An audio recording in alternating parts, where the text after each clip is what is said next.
Boa noite, caros amigos. É um imenso prazer aceitar o convite do nosso amigo Clóvis. Faz muito tempo que nos conhecemos e ele é um trabalhador incansável também da doutrina espírita. Eu acredito que todos aqueles que desejam a regeneração da Terra têm trabalhado incansavelmente para que isto possa acontecer.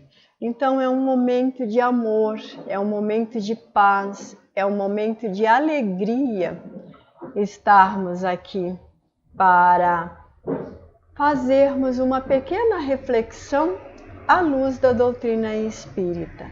E nós vamos falar da consciência de si. Como é que nós despertamos? Aparentemente é um assunto chato, mas na verdade não é, porque ele é o primeiro degrau da nossa escala da evolução. Para isto, necessitamos sim despertarmos. Sócrates é tido como o autor desta frase: conhece a ti mesmo e conhecerás o universo e os deuses. Essa frase está gravada no portal do Templo de Apolo em Delfos, na Grécia.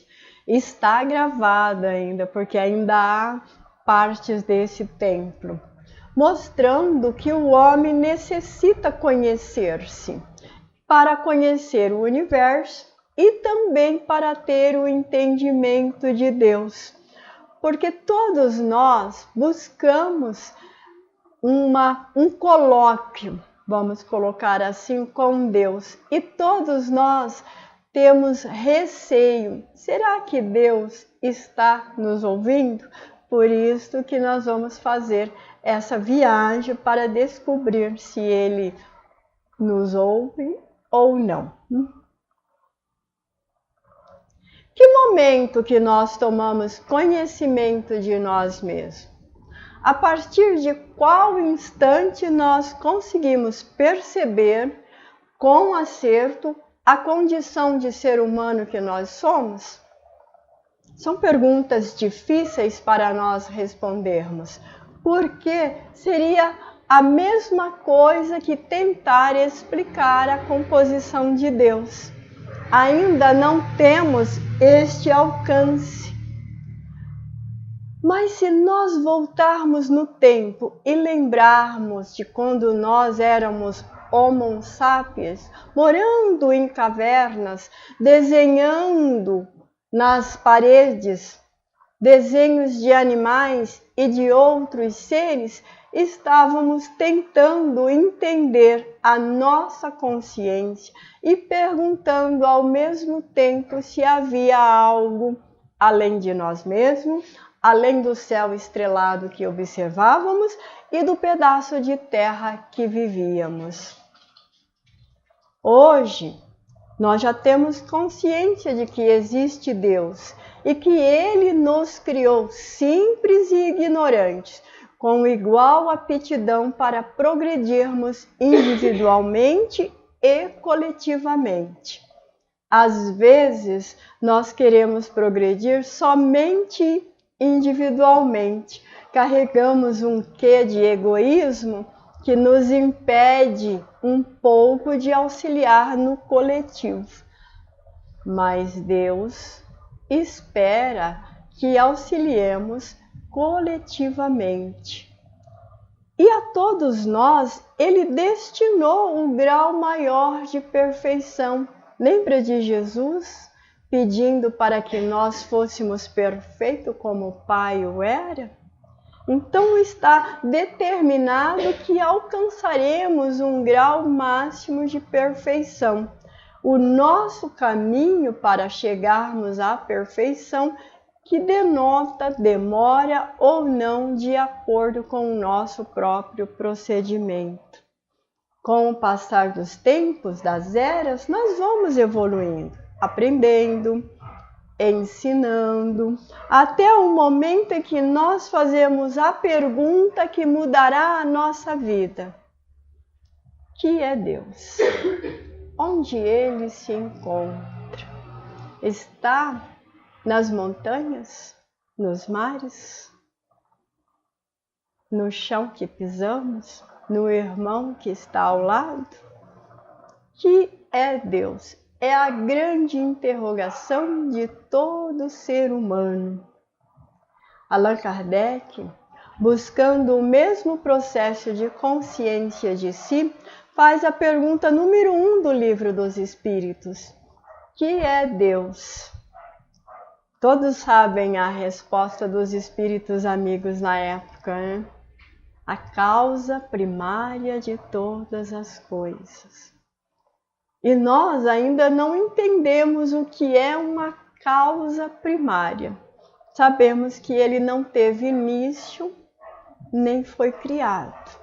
Sabemos que fomos criados por ele, simples e ignorantes, e que somos imortais, não eternos, imortais. E é neste momento que Kardec fez essa pergunta que o homem encarnado, professor Rivaio, torna-se menor e nasce Kardec com a espiritualidade rasgando o universo, mostrando Deus e todos nós tomando consciência de si. Todos nós um dia despertaremos. E eu sei que muitos já estão se perguntando, será que eu não despertei ainda? Todos nós despertaremos. Todos nós tomaremos consciência de si.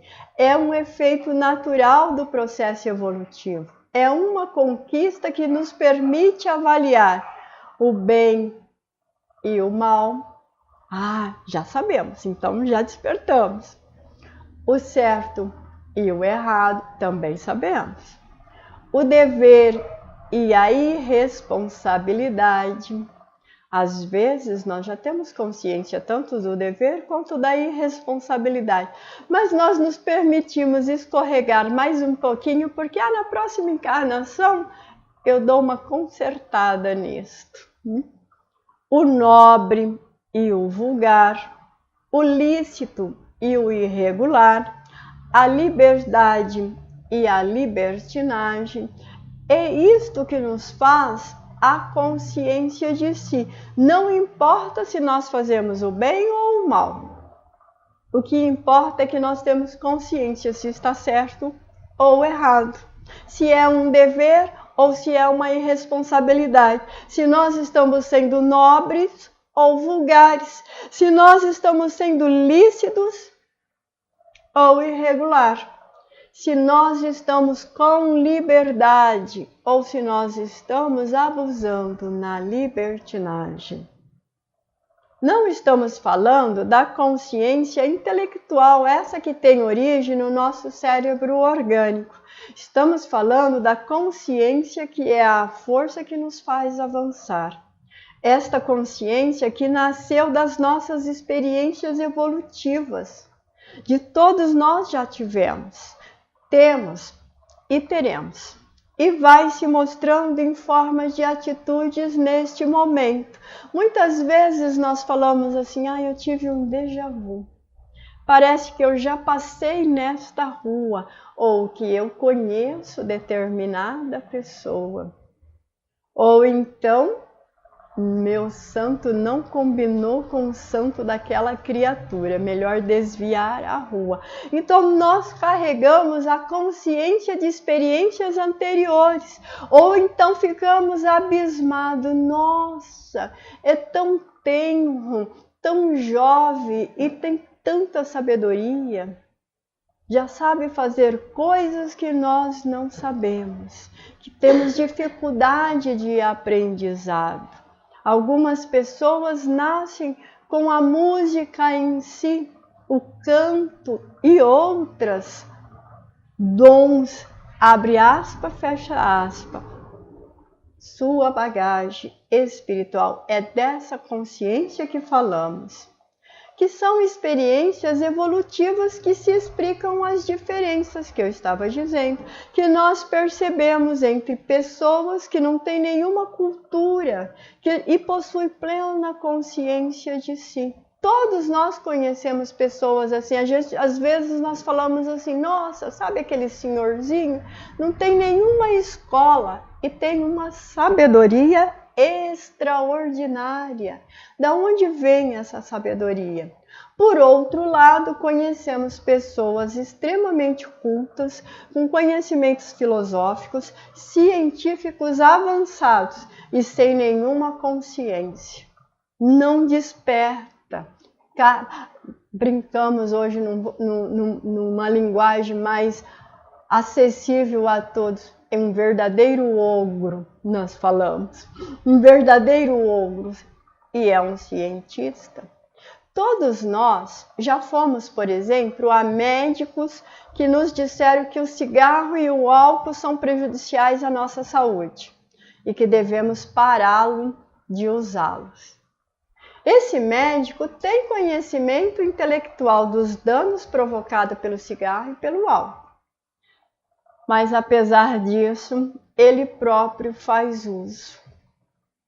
Ou nós vamos no endocrinologista que nos diz que comer demais faz mal, que leva à obesidade e todas as consequências, e ele próprio é obeso.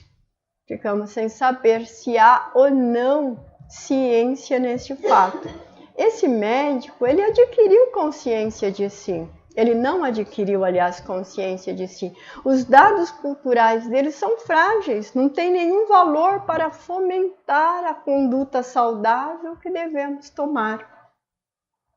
Também conhecemos pessoas que se permitem a outros tipos de crimes, ou todos os crimes. Falaremos de um crime do aborto.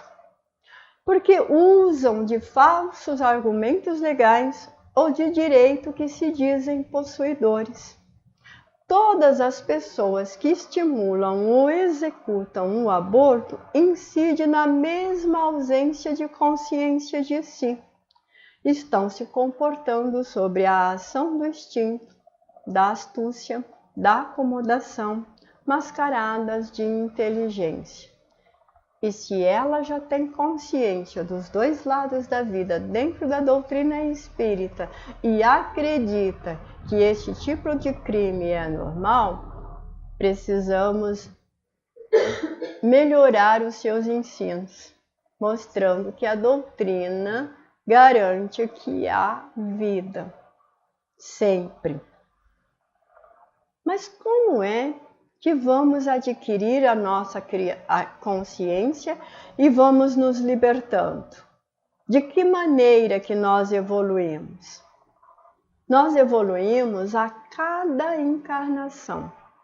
Nós podemos adquirir essa consciência praticando o exercício dos valores morais elevados, que objetivam o bem do próximo, por consequência, o nosso próprio bem. Nós não brincamos, às vezes, na próxima encarnação, vou ser do sexo masculino ou vou ser do sexo feminino, porque nós achamos que a experiência não está dando certo. É assim que vamos evoluindo. Há a necessidade de encarnar. Nós conhecemos muitas pessoas que brincam, falando na próxima encarnação, que nem professam uma doutrina de pluralidade das existências, de tanta consciência que carregamos de que somos, sim, espíritos em evolução.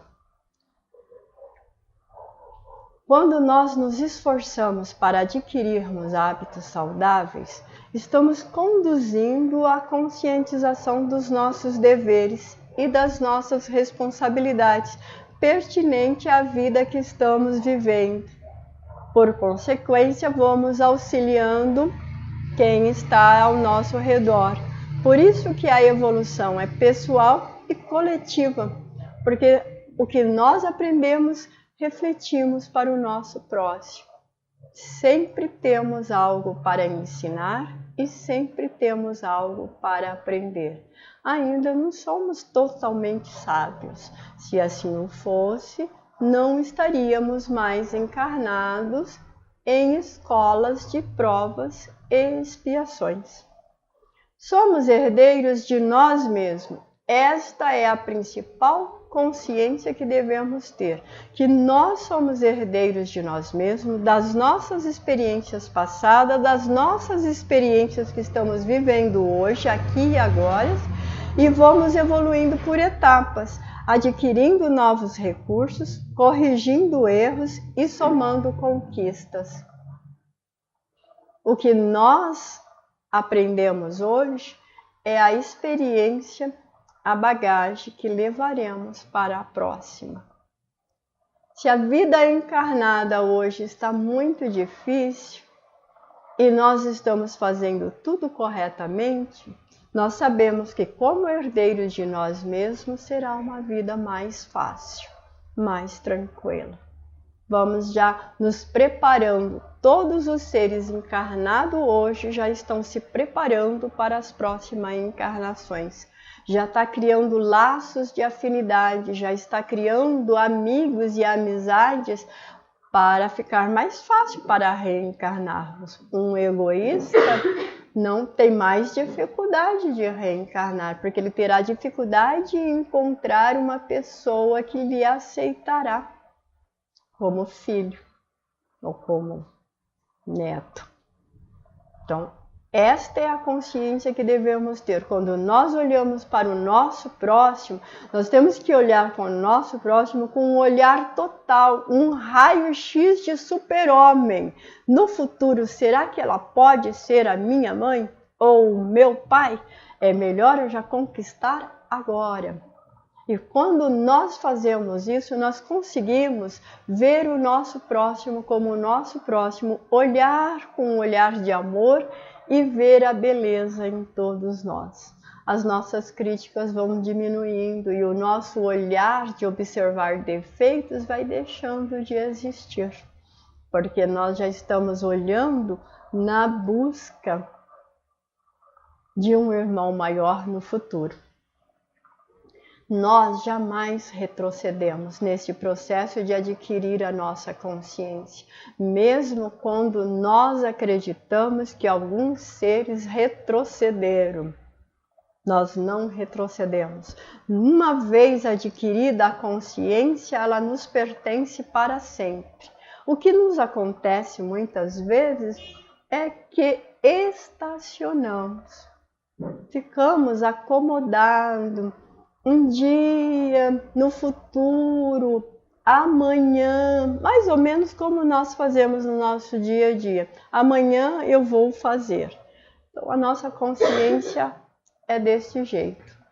A consciência, ela é uma virtude. Uma vez adquirida, jamais será perdida. E o bom é que, se ela não pode ser perdida na próxima encarnação, nós estamos conscientes, não está consciente, sabemos o que somos. Isto é um presente de Deus para nós. Ah, não, Sônia, você está falando errado, sabe? Deus permite que a gente reencarna com um esquecimento total. Então não temos presente, não tem esse presente da consciência. O esquecimento é para ver se nós aprendemos a lição, não dá para espiar.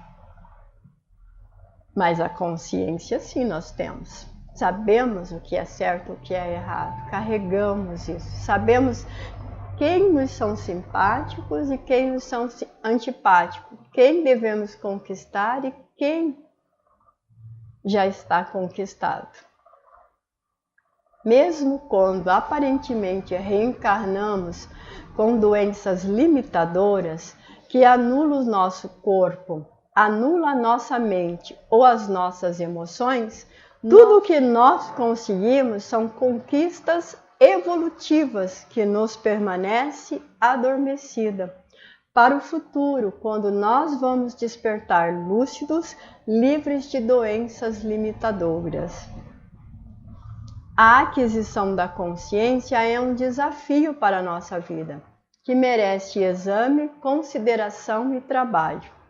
A nossa existência aqui na Terra pode ser considerada como uma empresa que devemos administrar de forma segura e o mais cuidadosa possível. Oba!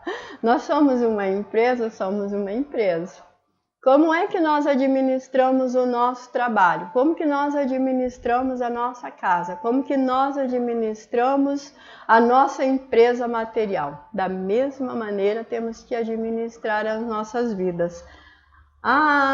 Deixar para amanhã aquela mágoa, deixar para amanhã aquele não perdão. Perdoa-me. Não vou te perdoar não, só Deus perdoa. É assim que geralmente falamos. Não cabe a Deus perdoar uma experiência que é nossa. É nós que vamos perdoar. É nós que vamos conquistar. De que maneira que nós vamos conquistar? Trabalhando as nossas experiências. E as nossas experiências muitas vezes têm lutas intermináveis. E concreto, porque são conflitos familiares. Qual família que não se encontra com uma ou uma outra pessoa que temos que realmente conquistá-la? Quantos irmãos nossos de sangue consanguíneo ou a parentela que nós não queremos, desejaríamos que fosse a parentela de outras pessoas? Quando nós encarnamos com uma parentela, significa que nós estamos em festa, em confraternização, que aceitamos conviver junto para nos arestarmos. Às vezes nós conseguimos, algumas vezes não. Há necessidade de outras encarnações, porque são conflitos reais e concretos. E ainda carregamos conflitos abstratos que estão no nosso campo emocional, que está no campo da nossa subjetividade, o que é mais difícil. E esta é a programação das nossas atividades para sairmos vitoriosos. E às vezes nós chegamos numa determinada idade, tem bastante pessoas jovens. Eu já estou 55. Você chega em 55 e fala assim, nossa, eu acho que não vou sair vitoriosos, ainda tenho muita coisa para fazer. Sobra um recurso, amigos espirituais, deixa eu viver mais um tempo, que tal 150? Eu sempre brinco que eu preciso de 150 anos de existência para conseguir arestar tudo. Por quê? Porque eu escolhi uma parentela muito grande.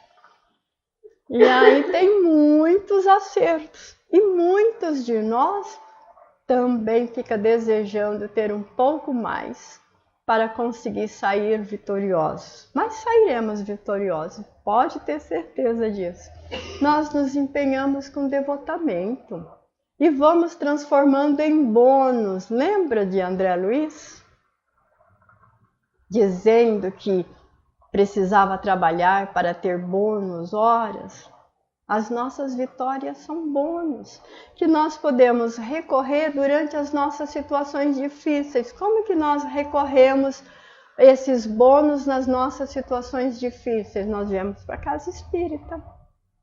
Chegamos na casa espírita, passamos pelo atendimento fraterno. Contamos a nossa história e o atendente percebe que estamos realmente necessitados. Aí vamos para o passe. A espiritualidade está nos assistindo, nós estamos utilizando o nosso bônus. Eu costumo brincar que quando nós estamos trabalhando na vida material, nós pagamos todo mês para a aposentadoria, certo? E se nós, no meio do caminho, precisamos nos afastar porque ficamos doentes ou aconteceu alguma coisa, nós vamos usando os créditos da aposentadoria, certo?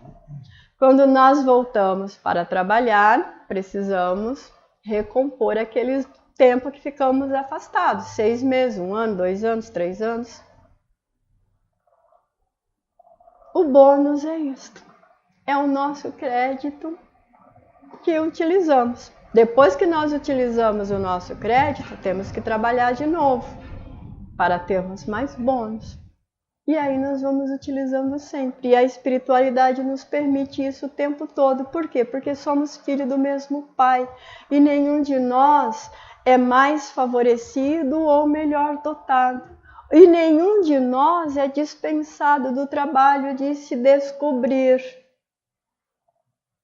Isso vale para aquele momento que muitas vezes nós falamos assim na doutrina espírita: nossa, eu acho que eu errei de religião. Eu escolhi a doutrina espírita e aí eu descobri que eu preciso trabalhar, me aperfeiçoar, e não basta eu acreditar em Jesus para estar salvo.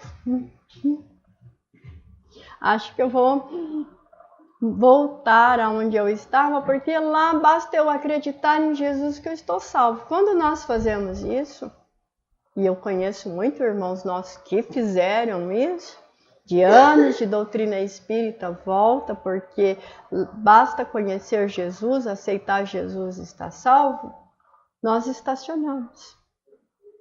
Nós não perdemos a consciência, mas ficamos estacionados, paradinho no tempo. E os outros estão evoluindo, estão ganhando tempo e espaço.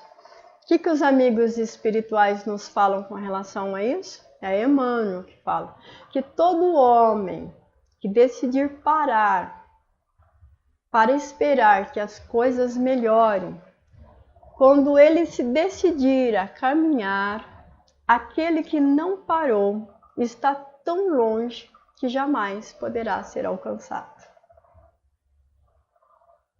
Então, nós precisamos manter a caminhada sempre. É um progresso. O progresso é a nossa realidade. Todos nós somos seres espirituais e o nosso é um objetivo que devemos alcançar, lutar para sermos espíritos de luz. Nós já almejamos ser espíritos de luz. Quem aqui que nunca se imaginou, assim, nunca olhou no espelho e pensou assim: nossa, será que eu já sou um espírito de luz?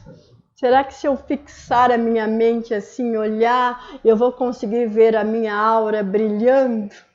Ou então, quando a gente conhece um médium, um vidente, a gente pergunta: como é que está a minha aura? Todos nós já fazemos isso. Porque nós almejamos, e é o nosso desejo, e é o caminho, e nós vamos chegar a isso.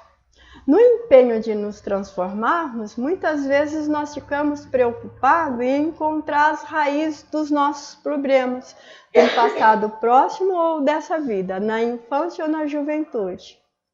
Todos nós conhecemos pessoas que nós perguntamos assim: como é que você está? E ela abre a bolsa, né, tira um rosário de penas. Lembra da música? E ela começa a desfiar um rosário de pena. Tô assim, tô assado, tudo para baixo. Tudo negativo.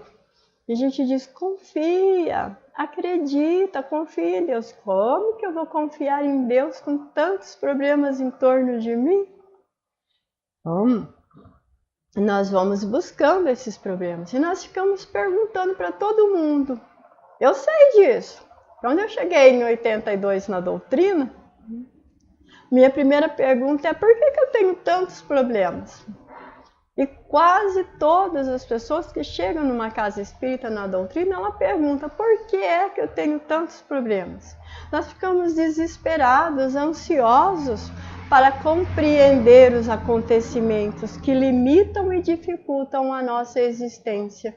Nós queremos saber o passado. Deus nos dá a misericórdia do esquecimento e nós queremos descortiná-lo, abrir, saber o que fomos. De preferência reis e ricos, né? De preferência. Sou de uma linhagem nobre.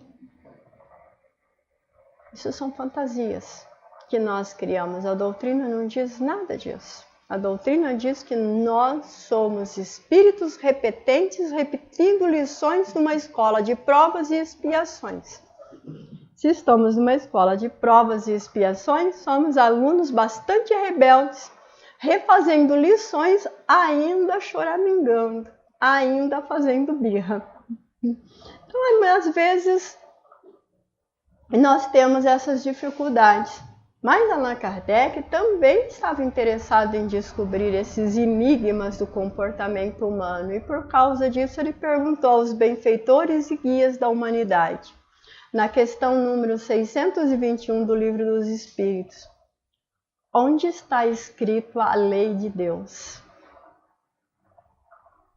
Na consciência, respondem os guias com sabedoria. Compreende a importância de nós nos despertarmos e sermos seres conscientes? Porque quando nós somos conscientes, começamos a decifrar as leis de Deus. Começamos a trilhar nas leis naturais. Deus determinou que todos nós progredíssemos para a angelitude. E nós vamos alcançar a angelitude quando sairmos desse estágio de provas e expiações. Porque nós tomamos consciência de que seremos almas divinas, que domina, coordena e conquista todo o universo. Lembra da frase?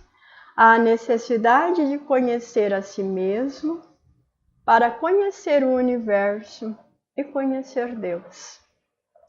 Para renascermos como a fênix imortal na nossa condição de homem de bem. Todo esse ensaio, todas essas encarnações, até descobrirmos, até tomarmos consciência, passando por encarnação após encarnação, nós fazemos inconscientes. Nós não nos percebemos. E aí nós lemos nos romances, lemos no André Luiz ou outros romances. Não, nós fazemos um planejamento para a nossa encarnação. Fazemos a partir do momento em que tomamos consciência e despertamos para ser homens de bem. Até ali está na lei do determinismo. Nós vamos e voltamos inconscientemente. Ao despertarmos como espíritos de bem, renovamos as nossas forças psicológicas e procuramos corrigir os nossos erros de tantas experiências infrutíferas. Sempre recomeçando, nosso conhecimento vai se tornando pleno e integral. Vamos gerando energias mais puras. E nós já conhecemos quem gera energia mais pura. Nós não falamos, nossa, mas eu gosto tanto de ficar com fulano de tal. É tão gostoso. Carrega uma paz, uma luz. São seres que já conhecem, já está caminhando de maneira que Jesus nos pediu para caminharmos. Jesus não pediu para sermos perfeitos como o Pai o era? Sabe o que nós falamos muitas vezes quando nós vemos essa passagem? Quero apenas que sedes perfeito como o Pai o é. Não, mas é que Jesus não quis dizer bem isto. Para justificarmos os nossos erros, nós alegamos que Jesus falou uma falsa verdade. Porque se ele não quis dizer bem isto, é uma falsa verdade. Ele disse corretamente, sedes perfeito como o Pai o é o objetivo que devemos correr. Nós temos que correr atrás do conhecimento, buscar os ensinos de Jesus. Somos levados a isso, trazer para nós esse caminho de glória e luz, ensinar, distribuir amor, abrir as portas, mais de 100 pessoas, né, Cláudia? Receber com carinho, ter com fraternidade. E não é só através da reencarnação, eu vou esperar a próxima encarnação e eu recomeço. Eu já tenho consciência, mas na próxima eu recomeço. Isso não é verdade. Nós temos muitas pessoas, muitas guias que nos mostram que podemos renascer na nossa própria vida.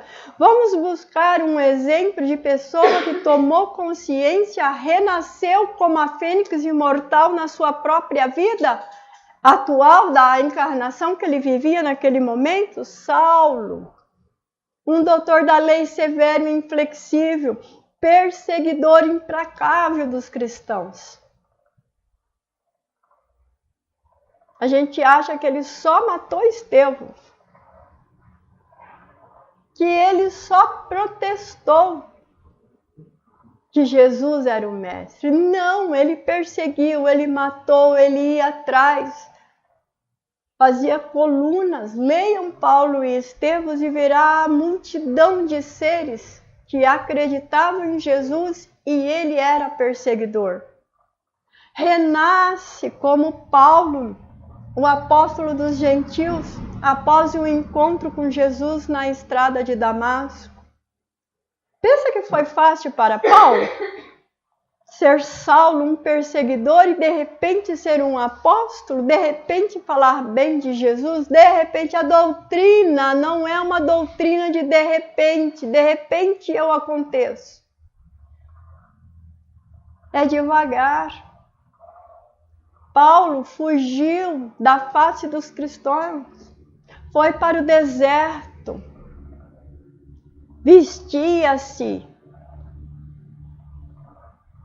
como romanos, foi para o deserto, voltou a utilizar as túnicas de judeus, deixou os cabelos crescer novamente, a barba, queimar, morenar-se para não ser reconhecido. E Pedro, que dificuldade para Pedro aceitar, acreditar que aquele homem falava a verdade. Paulo desistiu? Não desistiu de maneira alguma. Ele nos ensina que o amor tudo suporta, que o amor tudo sabe. Isto é consciência de si. Mais um exemplo, Agostinho. Todos nós gostamos de Agostinho no Evangelho segundo o Espiritismo, que nos pede para tomarmos consciência e rever os nossos atos do dia. Mas quem foi Agostinho? Um homem que vivia na devassidão de gastar a sua fortuna com sexo, com álcool, para buscar Deus e na conversão vigiar os seus pensamentos, fazendo de si um homem melhor a cada dia. No atendimento fraterno, quando pedimos aos nossos assistidos para fazer como Agostinho, a primeira coisa que eles dizem é: isso é muito difícil. Não quero saber no final do dia se eu fiz o bem ou se eu fiz o mal e que amanhã eu vou fazer melhor. Mas é um ensinamento de Agostinho, está no Evangelho. Nós precisamos despertar, nós precisamos tomar consciência, nós precisamos buscar o sentido da nossa vida com profundidade, buscar as suas consequências e implicações. O despertar da consciência evita que pratiquemos o mal e também faz com que pratiquemos o bem. Isso que é maravilhoso. Nós adquirimos duas virtudes. A virtude de não praticar o mal e a virtude ativa de praticar o bem. Aí podemos ser chamados de semanais, né, Antônio? Todo mundo chama a gente de semanal. Por quê? Porque todos os dias nós estamos numa casa espírita. É que as pessoas não sabem o quanto é que nós devemos. Entendeu? Quando nos questionamos diariamente se não violamos a lei, a justiça divina, se não violamos o amor, a caridade, começamos a vigiar os nossos atos. Aí nos tornamos pessoas de bem. O nosso espírito está despertando para seguir em direção ao Pai. Para adquirirmos a consciência de nós mesmos, depositamos fé em Deus, na sua bondade, na sua justiça e na sua sabedoria. Já lembra da parábola do pai misericordioso, do filho pródigo? Quando ele ingratamente pega o dinheiro do pai e vai gastar, de repente ele toma consciência de si, na miséria total, lembrando que a casa do pai era mais, os servos tinha mais conforto do que ele. Era tratado com nobreza enquanto ele estava na miséria. Quando nós estamos fora da casa do Pai, E muitas vezes nós acreditamos que fora da casa do Pai é fora da casa espírita, e não é fora da casa espírita, é fora da casa do Pai, que é o universo, fora das suas leis imutáveis, fora das leis morais. Nós somos miseráveis. E aí nós começamos a olhar os nossos irmãos que estão bem, que estão felizes, que estão em paz, que estão vencendo, que estão conquistando. E como filho pródigo nós pedimos para recomeçar, para buscarmos também o amor do Pai. A bênção de voltar para o seu lar. Caímos em si e sabemos que o Pai nos acolhe todas as vezes, Ele nunca nos abandona. Mas nós nos sentimos abandonados, mesmo na casa espírita, mesmo no curso, mesmo no primeiro ano, mesmo na palestra, nós nos sentimos abandonados. Nós sentimos que o nosso país não é seguro, nós sentimos que a vida na Terra não é segura, nós temos medo do futuro, nós perguntamos o que será do nosso amanhã. Esse medo e essa insegurança é a dificuldade que nós temos de aceitar as provas e expiações que nós pedimos ao reencarnarmos. Nós pedimos provas e nós pedimos expiações. As provas, nós já temos consciência de que erramos e estamos refazendo o nosso caminho. Aí nós ficamos às vezes doentes, ou temos menos recursos materiais, e vamos galgando devagar a nova confiança. As expiações, nós não tomamos consciência ainda de que erramos. Nós continuamos a errar, e a lei natural de Deus nos coloca no seu trilho. Está vendo como que todos nós, de uma forma ou de outra, despertaremos para o amor ao próximo? Quem nós buscamos de exemplo? Jesus. Ele é que tem a plena consciência de si. É Ele que faz o gesto extremo de amor ao próximo, renunciando a si mesmo por muito nos amar, aceita encarnar para nos ensinar a pacificar a alma.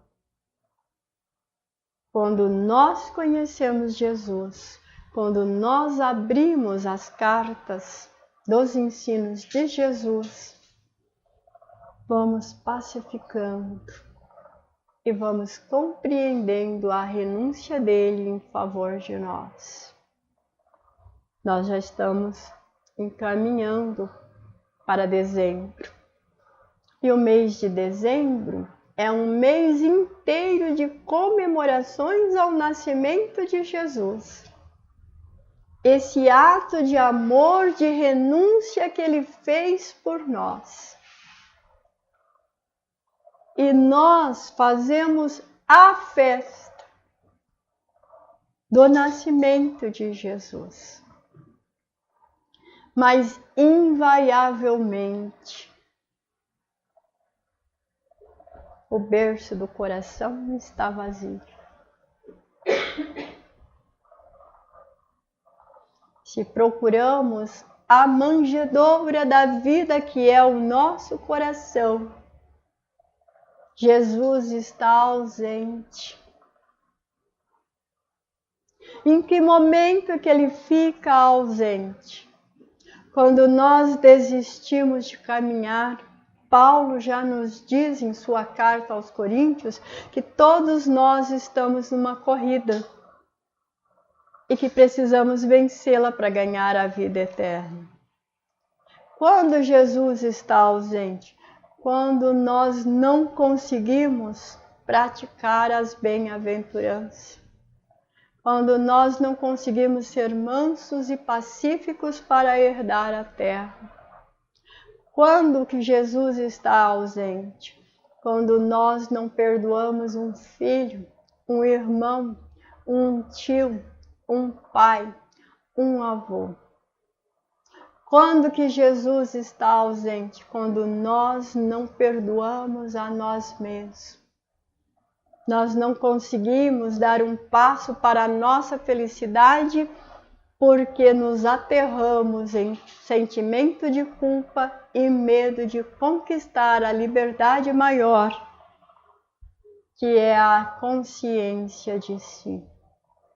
Jesus nos dá a sua técnica de autoiluminação, pedindo para que nós fizéssemos o mesmo. Tudo o que eu faço podeis fazer e muito mais. Vós sois deuses, acredite em mim. Eu me vou, mas não vos deixarei sozinho. Eu enviarei outro em meu nome para lembrar das coisas que eu lhe disse. E os espíritos amigos cantam a canção de Jesus em nossos ouvidos e muitas vezes eles estão surdos. Nossos olhos muitas vezes estão cegos. A nossa esperança muitas vezes está seca. Dizemos que a esperança é verde, mas muitas vezes carregamos galhos secos de desespero e de angústia. Nós participamos do universo, nós fazemos parte do amor e determinação de Deus, nós fazemos parte do cosmos, nós temos uma infinita escalada do amor, devemos seguir os passos do Mestre, o Jesus de Nazaré. Devemos pegar a nossa cruz, renunciar a nós mesmos e segui-lo, ensinando o que ele ensinou. Amor a todas as coisas, amor a todas as criaturas, amor ao Pai maior, respeito para com o nosso próximo, respeitar em todas as suas experiências. Jesus, no ato supremo, no fim de sua existência, com dor, com fome, tinha sede, deram-lhe vinagre. O ser humano próximo ao seu lado diz: eu cometi erros, faz jus eu estar aqui, mas você é um homem justo. No respeito ao amor ao próximo, hoje mesmo sentirás o que é o meu reino. Nós precisamos adquirir a consciência de si para descobrirmos o reino dos céus que Jesus nos dizia. Jesus é a luz, guia. Por ser luz guia, ela deve estar no alto, como ele pediu na candeia, e não escondida. Não devemos ter vergonha de falar de Jesus, não devemos ter vergonha de dizer que somos cristãos, não devemos ter vergonha de dizer: eu sigo o amor maior que já pisou na terra, Jesus. Eu não posso participar contigo desta situação porque Jesus ficaria triste comigo. Nós precisamos ter esta coragem. Em tudo que vamos fazer, perguntar se Jesus faria aquilo que vamos fazer. Se a resposta for não, que não façamos. Se for sim, somos homens de bem a caminho da espiritualidade maior. Desabrocha com facilidade essa consciência? Vocês podem estar se perguntando: Sônia, tudo que você falou é lindo, maravilhoso, mas e para desabrochar essa consciência? É devagar. Nós não podemos querer sairmos daqui, já despertei, já tenho consciência, a partir de amanhã está tudo diferente na minha vida. Isso não é verdade. É o maior desafio da nossa vida, é o desabrochar da consciência. É muito devagar, uma coisa de cada vez. Uma boa sugestão é fazermos um inventário. Fazemos um inventário de tudo que está errado, dividimos em compartimento, colocamos em caixinhas e pegamos uma de cada vez. Quando terminarmos uma, passamos para a próxima. É uma forma de desabrocharmos. É uma forma de despertar. Já falei muito, né? Já disse muito para vocês de Jesus. Da consciência. Do amor ao próximo. É cansativo, não é? A gente não sabe se cruza o braço, se levanta, se desce a perna, se sobe. Todas as palestras é assim mesmo. Se a gente dorme, se a gente não dorme, se está cansado, se não está cansado. Participar de uma palestra já é o desabrochar da consciência. Tentar aprender, ser caridoso com o palestrante, como o Clóvis diz, ficar torcendo para ele acertar. Às vezes nós não acertamos, outras vezes acertamos. E muitas vezes nós nem queremos fazer. Preparar uma palestra demanda tempo, estudo, pesquisa, demanda explorar os amigos. Faz assim, muda assim, faz assado.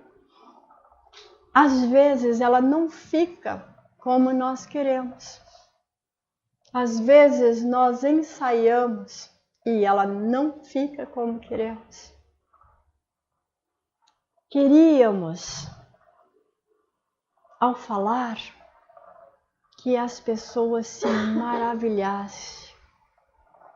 Que coisa linda que ela falou, que coisa nova que ela explicou. Mas isso não vai acontecer. Por quê? Jesus, já faz 2000 anos que nós comemoramos o seu nascimento. E nós só falamos de Jesus. E muitas pessoas dizem assim, mas Jesus, de novo Jesus, mas vai falar de Jesus? Não tem uma palestra que não fala de Jesus? Bem, Deus nos deu Jesus para compreendermos o nosso caminho e trilharmos sem sofrimento, trilharmos com amor. Ele nos disse que aquele que buscava, achava. Aquele que bate, a porta abre. Aquele que busca, encontra. Aquele que sofre, deixa de sofrer. Jesus abriu as pórtalas dos túmulos. Muitas vezes nós achamos que é a doutrina, que foi Kardec. Quem é que ressurgiu no terceiro dia? Se fez visível e mostrou a morte não existe. Jesus. Allan Kardec apenas ordenou. Ele não inventou uma lei, ele não criou uma lei. Mas Jesus, acima de qualquer coisa, nos espera. E nós, em muitos lugares, vamos ver, vamos ler, dizendo, Jesus voltará. Ou nós vamos ler e dizer assim que acreditando em Jesus estamos salvos. Jesus já veio. Jesus já nos ensinou. Jesus disse que enviava um outro em seu nome, que nós chamamos de espíritos amigos, espíritos superiores, espíritos de luz e Espírito Santo, não importa o nome que damos, eles falam conosco. Ficam conosco. Muitas vezes nós recusamos de ouvi-lo porque significa mudar a nossa vida, mudar as nossas atitudes, ser diferente, ser generoso, ser sorridente, falar bom dia para a esposa, bom dia para o esposo, perguntar se dormiu bem, pedir falar com licença na rua. Mas eu quero ser mal educado, eu não quero pensar em Jesus. Jesus disse que aquele que pacifica a alma ganha a terra. E nós desejamos a terra regenerada.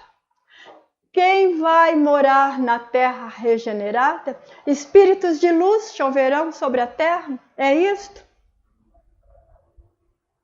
Nós que vamos morar na terra.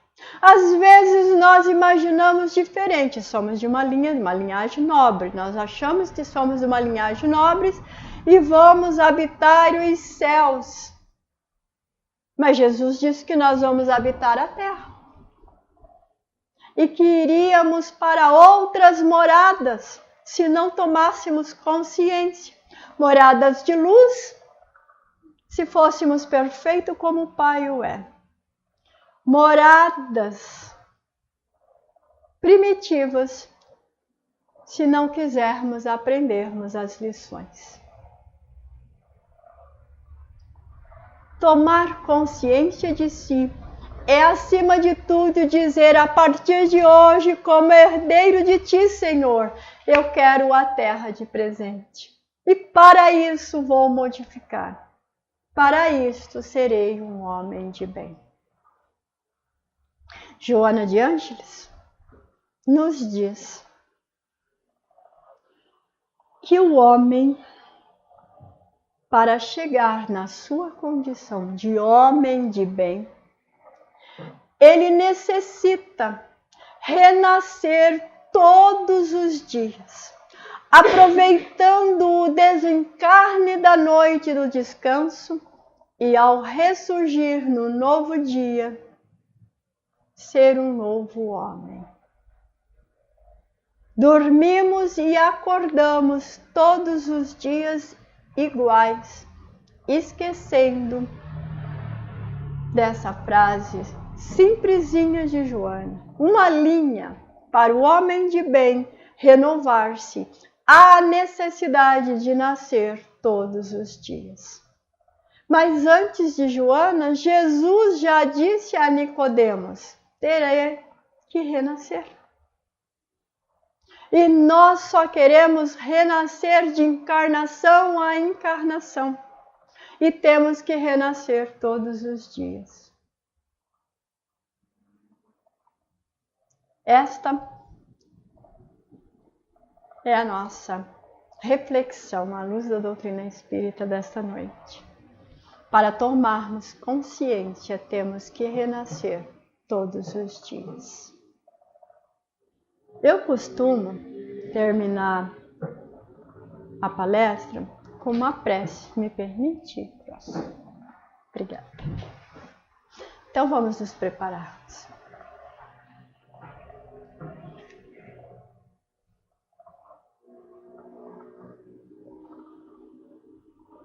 Mestre Jesus, Tu és o nosso irmão maior.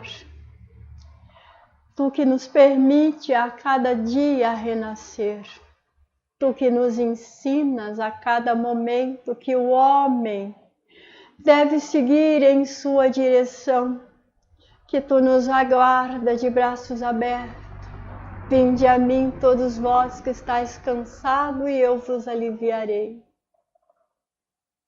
Nesta noite de aprendizado, Mestre, que possamos levar para os nossos lares o consolo de despertar em si a cada instante e a cada dia. O consolo, Pai amado, de estarmos seguindo os passos do Mestre Jesus, o nosso irmão, que caminha ao nosso lado em cada instante, que enxuga as nossas lágrimas, que nos mostra o caminho no horizonte,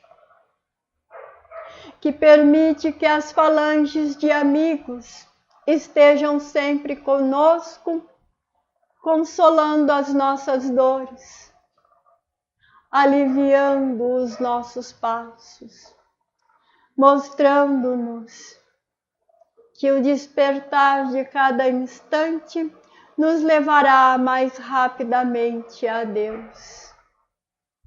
Jesus. Nós te agradecemos infinitamente pelo fato de estarmos encarnados. Nós te agradecemos, Senhor, por tantos amigos, por tantas casas abertas para nós. Que nós possamos retribuir o carinho com um amor maior. Que possamos retribuir essa amizade, Senhor, com as bênçãos das orações. Que possamos, Mestre, sermos verdadeiramente os seus discípulos, ensinando a sua luz de despertar aonde quer que estejamos. Que o nosso amor seja tão grandioso quanto o seu, e que a nossa luta e a nossa vitória seja somente para o amor, para a justiça, para a caridade e para o amor ao próximo. Querido Mestre, nós te agradecemos por convivermos com irmãos tão amorosos, que eles possam voltar para os seus lares felizes e agradecidos pelo fato de estarmos na tua presença, Mestre amado, e dos amigos espirituais. Que assim seja.